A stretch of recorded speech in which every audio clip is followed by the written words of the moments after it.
तर म एक्लै छु।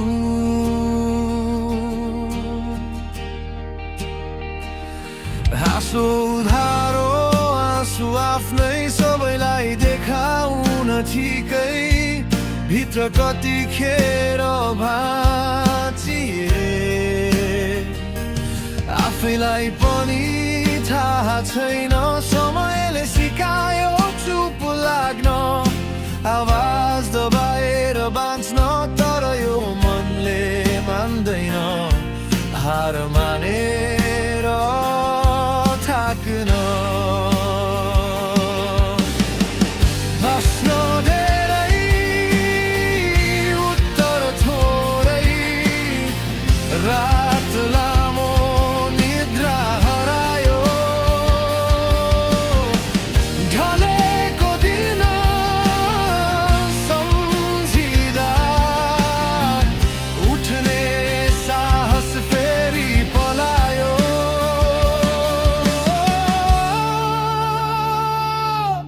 म आफैसँग लड्दैछु, हरेक दिन हरेक रात हार्दै पनि उठ्दैछु, यही नै मेरो सङ्घर्षको बात रात। म आफैसँग लड्दैछु, सबैभन्दा कठिन युद्ध, जिते भने आफूलाई त्यही हुनेछ मेरो शुद्ध सत्य।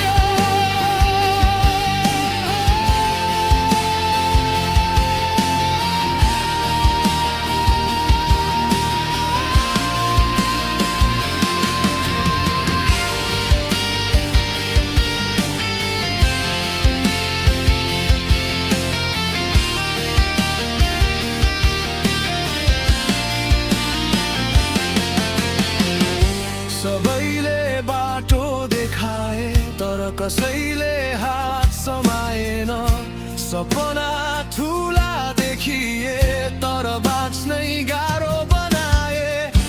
गल्तीले मलाई चिनायो, दुःखले अझै बनायो, मेटिन खोज्दा पनि यो आगो भित्र बलियो। यदि हार नै लेखिएको हो, किन यो मन अझै लड्छ? यदि अन्त्य यही हो भने किन यो सास अझै धड्किन्छ?